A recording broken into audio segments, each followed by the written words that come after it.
wants to chat today. Jesus. What's good, YouTube land? The Ultimate Form here, back again once again, and today, people, today we are here for episode 69 of our Let's Play. Relinquish your mantle to Aratok. Shut up. He is capable, Yeah, as I was saying, we are here for episode 69 of our Let's Play of Horizon Zero Dawn. In the last episode, clearly you people just want to start talking over me, okay. Yeah, in the last episode we basically finished the Frozen Wilds, and in between episodes I took on the essentially the final quest for the Frozen Wild, which was to defeat 5 fire claws which had been spread out throughout the map. It was not easy, it was very hard, very painful, and I did die a couple times. In this episode we're going to hand in that quest by talking to Naltuk, and we're going to make our way back to, we will be returning to the main story quest, so we have not long left of this LP, so we better invest. What she wanted? I'm sure she did. All her victories. Surviving the Karja, communing with the spirit, defeating the daemon. Every goal she ever set for herself, she accomplished. And in the end, she was rewarded with the blue light itself. The songs say that our bodies are poor vessels for the light. Our hearts are too dark. But at least for a moment, before she passed, I hope she felt what it was like to be part of it. You don't sound like you trust yourself to take Aurea's place. Aurea inspired. Whatever we encountered, the new machines, the slaughter at Thunder's drum, we knew we would endure. Because she had endured worse. I don't know that I have her confidence. Trust is earned, Aloy. Even in oneself. You earned Aurea's trust, didn't you? Banuk faith. And his faith is strong. And he's never, like, shown otherwise. So I quite like now how Naltuk's character was used as a gateway for us to understand some of the stuff with the Banuk. I've already found the fire claws in Naltuk. It's over. That's it then. That's the last of the daemon's work washed away. The last notes of Aurea's song sung. The Cut is a safer place to live because of what you've accomplished. And now it's time to start anew. I'm glad I could be a part of it. As are we all, Aloy. Thank you.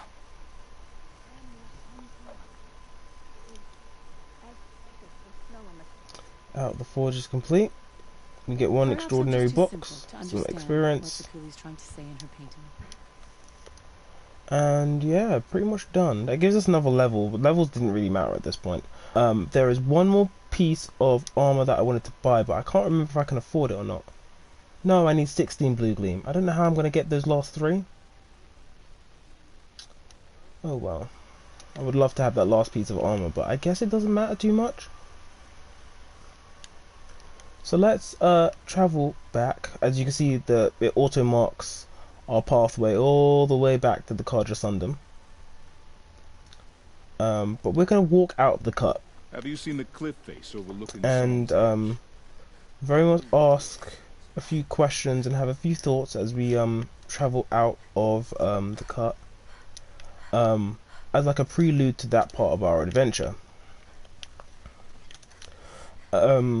The cut itself is a wonderful you may have won a challenge, but the hunting grounds aren't meant for you. Extension of not just the world building, but also the story itself. The game originally set up Hephaestus as a hostile sub-function alongside Hades. Whether other sub-functions prove to have this similar hostility is yet to be seen, but it does put forward many of the questions that most people had about the base game, including the metal flowers, which was look out below. An interesting oddity that up until only fairly recently, after having the discussion with one of my friends who's playing the game, did it become something that was curious enough to start asking questions about. At the same time, For me personally, the introduction of the cut was also a way for them to take ideas for the game's design and kind of apply them slightly differently. The new weapons, the new machines, they all developed. They all allow like players to further develop their combat strategies and their ideals about combat in the game. And many of the things I really do hope that Forbidden West moves forward, especially the weapon types. I'm not expecting us to start off with all of the weapons that we've had in this game, but I would like to have tools that kind of develop the same sensibilities. So perhaps changes to how element weaponry works, what we need to then craft them, because as much as I understand that the way that they designed the resource system, I would like more diverse resources in order for us to kind of be more mindful about how we use our resources and what ammunition then becomes a priority per player. So like I use Blaze a lot, as we've realized in the time that I've been playing this game, and I always constantly run out. Like I've only just run out of chill water. Where is the ledge? Where's the ledge? Did I forget the ledge down? Where is the ledge down? Now I'm confused. So if I drop off, I will die, and I will have to do that all over again. Where's the ledge down? Whoa, I am losing my brain. Okay, maybe I won't die. Going down fast. So this is Grave Horde. Oh, there's the ledge down. Wasn't paying attention. But as I was saying, like loads of the stuff from the DLC, I really would like to have expanded on in Forbidden West. We know already that there will be some degree of underwater exploration, which could have been something that they could have tried out with the DLC ahead of time. I would have been interested to see how that works, and because of it, we also have new machines that we'll be getting that will diversify our combat tactics. I know we have the Snapmaw, but the Snapmaw isn't exactly the most riveting machine to combat the giant crocodiles. Snow haze, white as bone. And I probably should call a mount. Oh, it's Desdemona. Well, I'll be right back.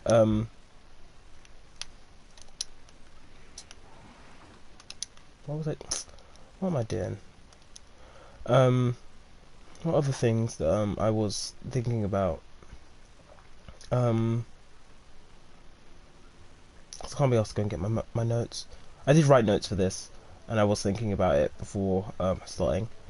I feel like there was something I wanted to say about outfits, and how definitely with the DLC you kind of become accustomed to using certain things like the Shield Weaver and the Chieftain armor, and even the chat. Look, there's people here. I don't like their looks. Kill them all. Sending you something.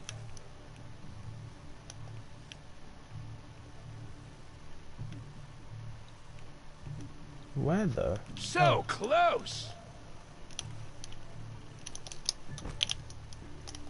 Seeing as you guys want to be non-nuisances. I thought Des is just sitting there. Must have been hiding in the grass where I couldn't see them. Wanna play? Here's your invitation.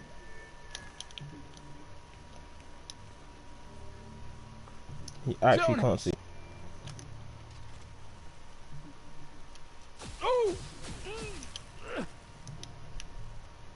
Oh, they're all the way up there. Oh, he aggravated the machines. Why did you do that? Hunting me. Nah, why would you do that? Time to boogie. What else was I thinking about? There was there was a few other things. I really can't be asked to go and grab my notes now because we've already started and we're kind of moving away from those thoughts. Please let me know down in the comment section below, like, what did you enjoy about the Frozen Wild DLC. We will have. I will try and squeeze in a return journey to Siam because certain question. There's a certain question that you can ask her that we yield, and I want to go back and kind of have that question answered. Cyan seems to be, though she doesn't technically answer all the questions, but she does give us things to think about, like with the metal flowers. She raises the question about Can't be too prepared. the subfunction in charge of plant growth. She didn't seem to have too much knowledge about Gaia in particular, but was more than aware of, well, after Aloy told her, was somewhat aware of the the anomalous signal that was sent to Gaia, and the stuff that happened thereafter. As we head towards the Karja Sundom through Noralands, actually, it'll be soon time for us to go visit Ross and tell him about our adventures, because we haven't done that yet. At the moment, I'm in this position now with Forbidden West, which will hopefully we'll get some information at E3. Seeing as E3 is going to be an all-digital event this year, that we will get something a bit more substantial in terms of gameplay rather than story. Save these for the trail. I'm not too fussed about not knowing too much about the story, but the gameplay, I want to know what they've changed and what they've decided to do to innovate and evolve it. Not to say that the gameplay is bad, but one of the key issues is they work so hard on the ranged combat.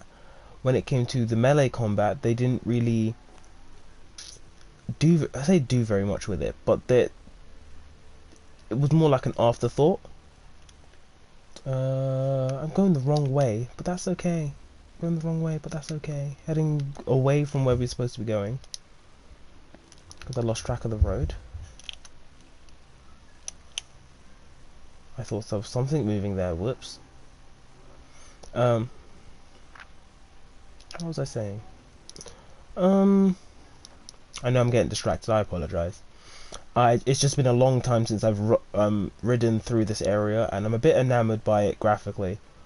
The early areas of the game, when you're traveling through the Nora areas, are just beautiful, especially with the day-night cycle. Which honestly, the lighting engine for this game is phenomenal.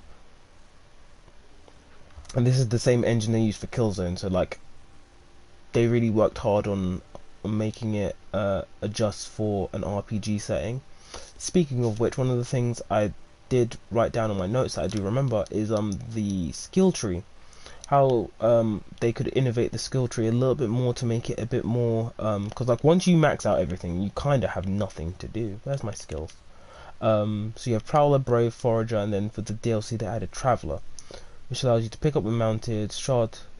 Expert Carver gets more rare materials, which actually makes grinding for the pack upgrades a lot easier, because you need lots of rarer bones and skins from animals. Machine Repair, which is also useful. Mount Repair, and you can repair any overridden machine. Hoarder, which increases your inventory stocks by 20%. Dismount Strike, which is useful, and then Mount Repair Plus. But once you maxed out everything, you kind of don't do anything with any of this stuff. And I feel like if they want to get people to kind of think more carefully by building their version of Aloy a bit better, they would very much have to either give us more skills or make skills more expensive. Okay, that must be a Blaze convoy. Why are you guys targeting me? Go away. Oh, it's been a long time since we've come through this area. What else? So, Hephaestus is the source of the Cauldron data intrusions, forcing them to make aggressive machines. They used to be part of Gaia, but now Just like Hades. It's on its own. Following its own agenda. But why this? What's it trying to accomplish? Another mystery to solve. But first, I'll need to deal with Hades. I did plan that, by the way. We walked past the Sigma Cauldron, which we completed. If you don't finish all the cauldrons by the time you do the Frozen Wilds, that dialogue appears regardless, and it's a helpful piece of dialogue that gets you to understand the context of stuff. As I mentioned before, we have those data files that show the intrusions Hephaestus was making to the cauldrons, and at first he didn't succeed, and then he ended up succeeding, as was pointed out by the information we found at the Gaia Prime facility. Hephaestus doesn't control the cauldrons. Hephaestus is more the knowledge in order for Gaia to build stuff, and wasn't the one that was building stuff, unlike Hades, who could wrestle direct control of the terraforming process from Gaia and had more of an active role. This meant that Hephaestus' access to the cauldrons was just stay out of their way for now. A strained one, and one that required it to become active instead of being a passive function. The other passive functions include Apollo, who wasn't directly influenced by the terraforming process and was rather separate and was the last stage. Aletheia, who only enacted once the terraforming process reached a certain point, and then all the other terraforming sub-functions, including Demeter, Aether, and Poseidon, who were more active in using the machines that were built via Gaia and Hephaestus to complete their roles. So none of them really had active roles. We do see, because of the metal flowers, that it seems like Demeter did have an active role, and as a result of it being separated from Gaia, created the metal flowers in order to continue persisting with its seed germination, using the metal flowers as a conduit for its very process. At the moment, I can't think of a way that that Aether and Poseidon directly influenced the terraforming process for the air and sea, but I'm sure there will be machines that, if they're not controlled by Hephaestus directly, are probably controlled by their respective sub-functions. So we might see airborne machines that aren't like Glinthawks, more like Stormbirds, that aren't weaponized, because Stormbirds are weaponized by Hephaestus.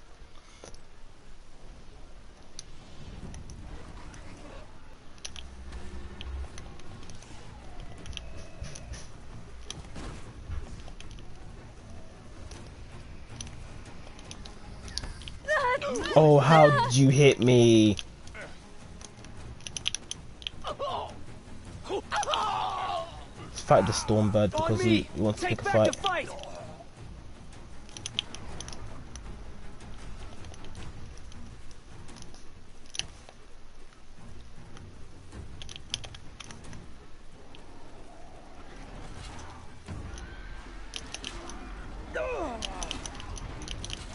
Launch the attack!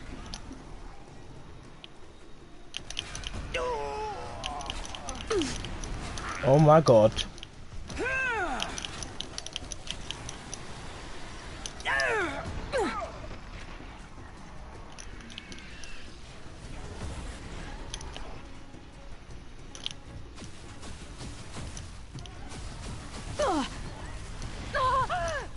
Come on, bro. Okay, I'm gonna hurt you now. I need to change weapons because I can't be running around with this stuff. I need that, and I need that.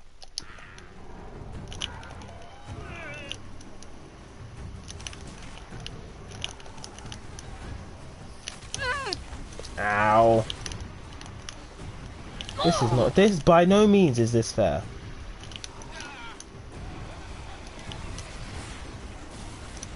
Oops, I missed. Ow, I missed again.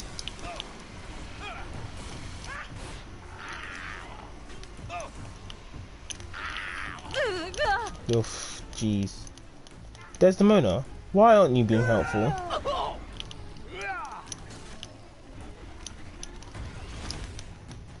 Des, I need you to be helpful. Ow! For the fallen.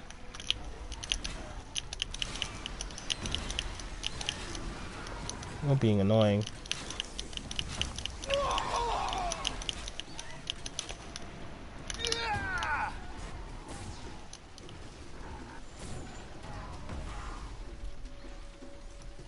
This is the time.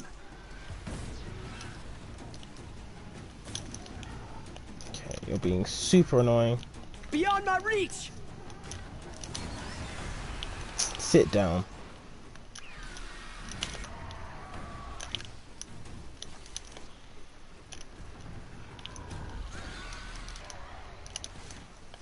Oh, you glitched within an inch of your life. Oh no.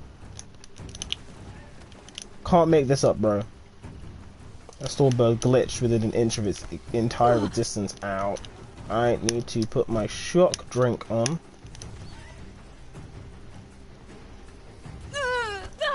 Ugh, Jesus. Why would you weaponize a Stormbird?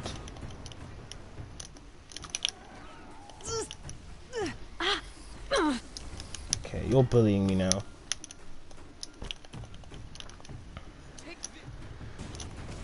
Oh, I missed again. I need to pop that thing off the top of its chest. Why would you need a tail that does that? Explain to me.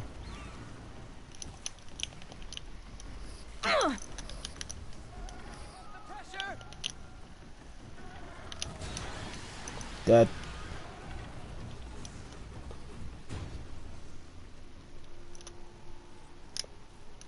I literally just needed the 4 blaze that I didn't blow up off of you, and the crystal braiding. That's all I needed. What, can I not?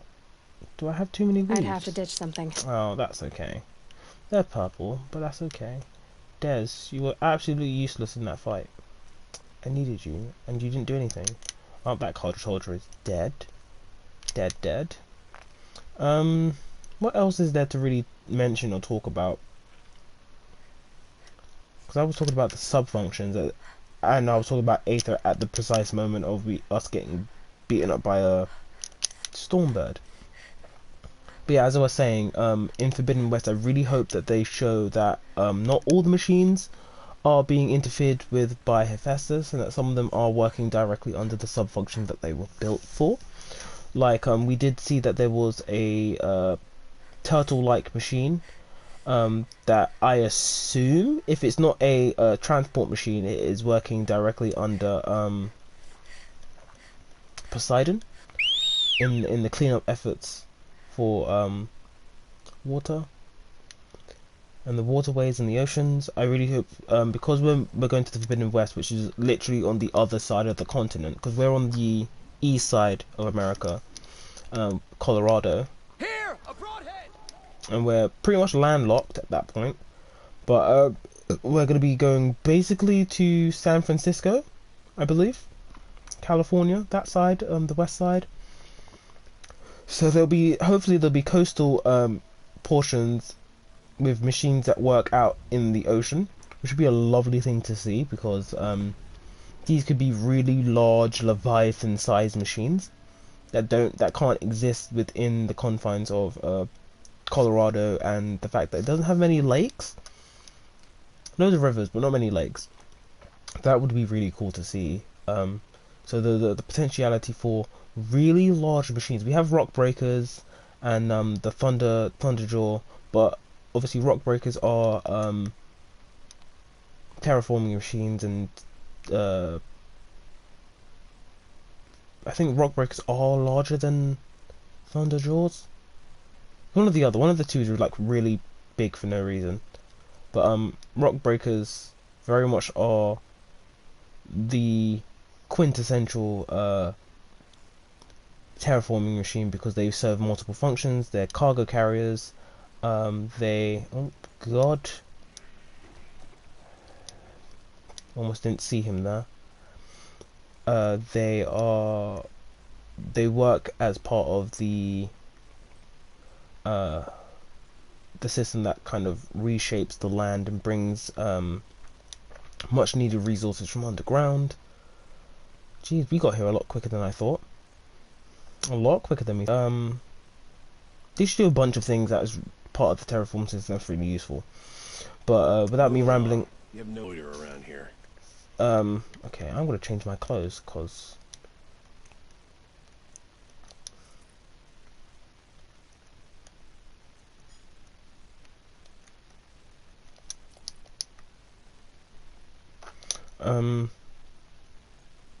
yeah, they do lots of different things that are kind of useful for the terraforming system. Let's get off here and run up. But yeah, we really got here a lot faster than I thought, and I pretty much covered everything I wanted to discuss about the implications of the Frozen Wilds and the stuff that the game makes us think about pre Forbidden West. One of the things I'm going to do is I'm actually going to go and take the chance to collate some stuff about the discussion directly about the Forbidden West, because there's lots of things we've come across now that talk directly about it, and some of the stuff might be really interesting for us to discuss before the end of the series. I also have to make sure I do get round to reading the first graphic novel before the second one comes out. The second one is Liberation is due to come out in July. Pre-orders have started for the first 2 issues, for the single issues, and the second print of the first one came out last week or the week before. I visited my local comic book store and they had the second print for the graphic novel, so it's been fairly recently since they did the second print for it, and it's got one of the other covers as well. So that's pretty much for the discussion portion of this video and my mad ramblings. Of course, in the comment section below, if anything piques your interest, you want to discuss it further, or just want to inquire, doesn't involve me rambling, feel free to hit me up in the comments, or send me a message on YouTube. I'm more than willing to discuss these things more openly. But let's go talk to Avad, because he has some stuff to talk about as we move forward with the Looming Shadow. I actually need to double check my quest log. Looming Shadow. Yeah, I need to figure out how to get those last 2 blue gleams. But we pretty much have done everything. If you look at our machine log, we've got the Fire Claw and the Frost Claw here. Demonic Machines, Control Towers, and the Scorchers. So those are the new machines that we got. Got the collectibles. Still missing a few data points, but I'm not too fussed about getting some of those. Some of those are, I wouldn't say they're no longer relevant, but they don't hold the same relevance on a second playthrough to kind of understand the stuff that's going on. Before 6 rock breakers. How many? What's the machine we've hunted the most? Watchers, of course. Yeah, we are really getting there. So I forgot to save. I guess that's okay.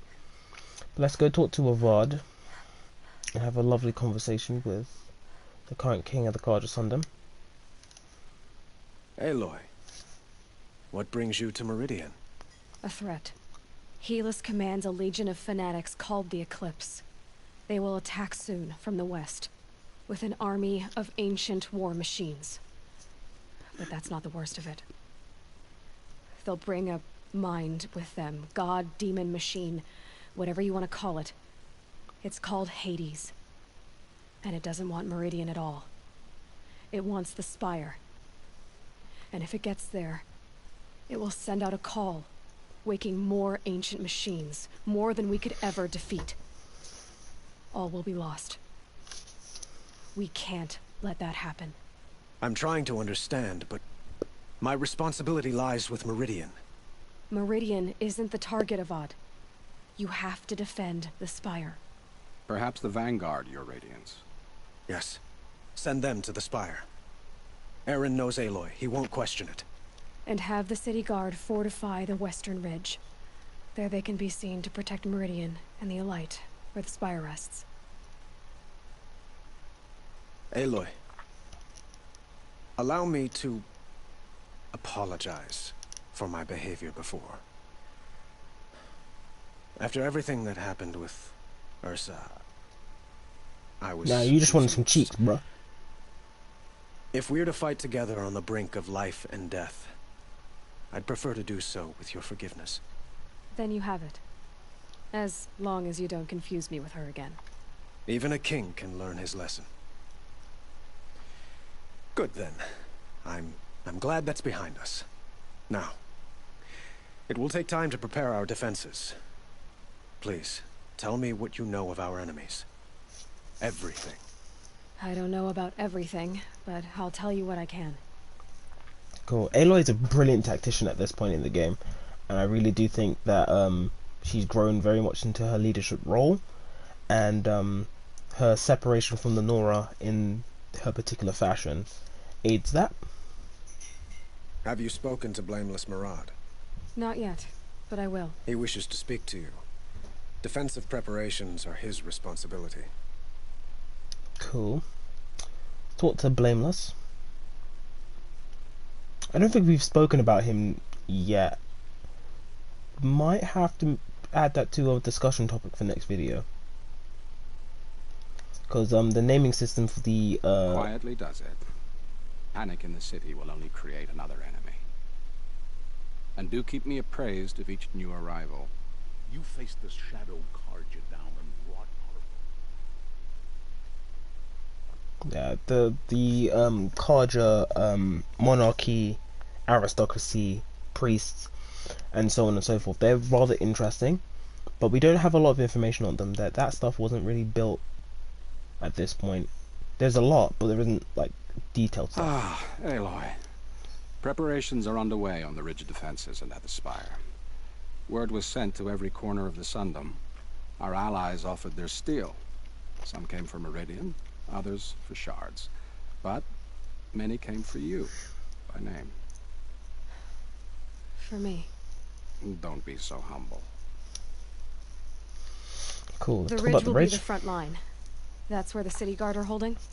Yes, bolstered by some of the irregulars I spoke of before.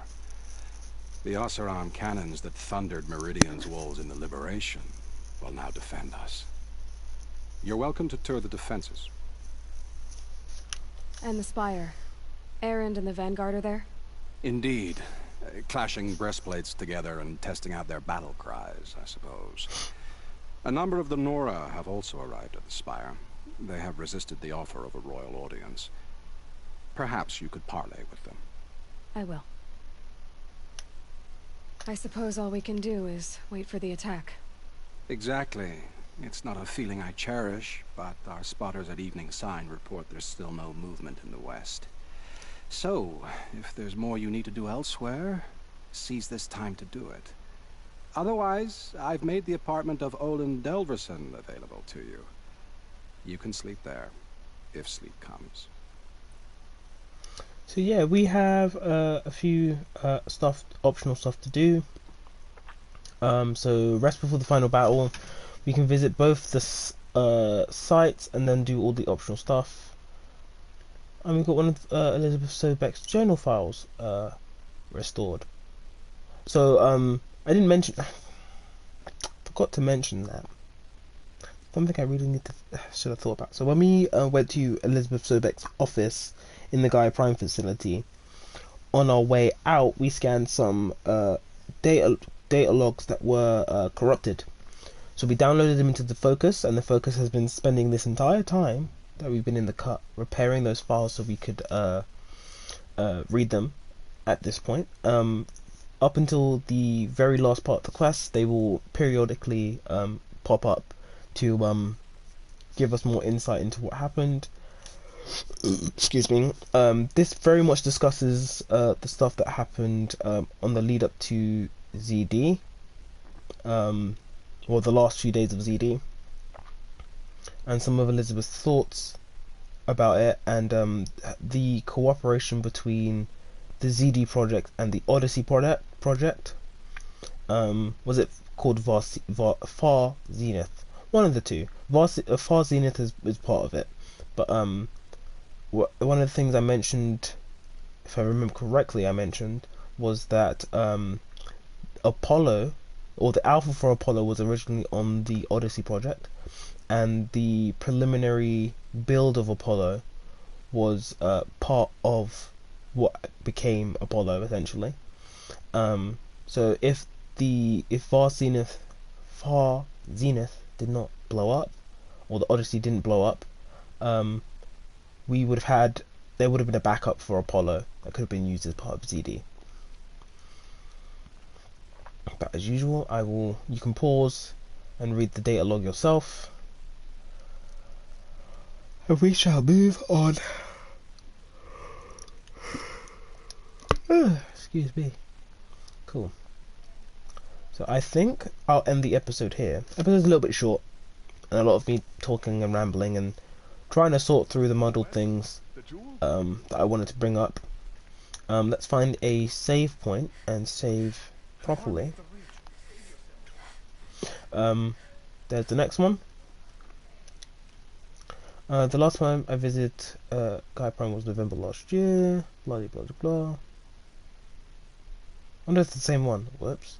Yeah, that's the same one. I don't know why that popped up again. I have a matter of grace and beauty I would like to discuss with you. I've dealt with you already. Another siege. Please, not again. Yeah, all the people around are hedging their bets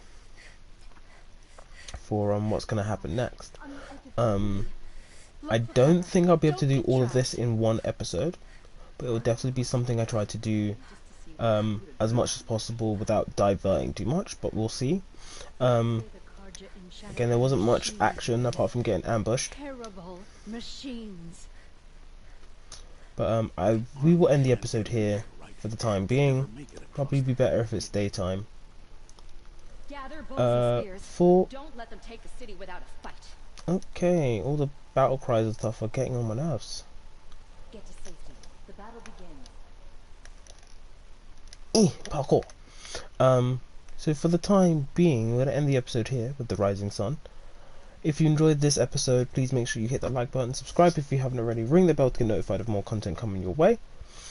We will be restarting Digimon soon, but if you are looking for some more Digimon content that I have been doing, I've uploaded 5 Digimon matches from this week, and therefore the Digimon card game, and hopefully, fingers crossed, from not next week, the week after, we will have a few regular uploads of those matches scheduled for the future. So June is going to be the release of the third English set, Great Legends, and once we get those cards, me and my friends get those cards in, we're going to start doing stuff with them.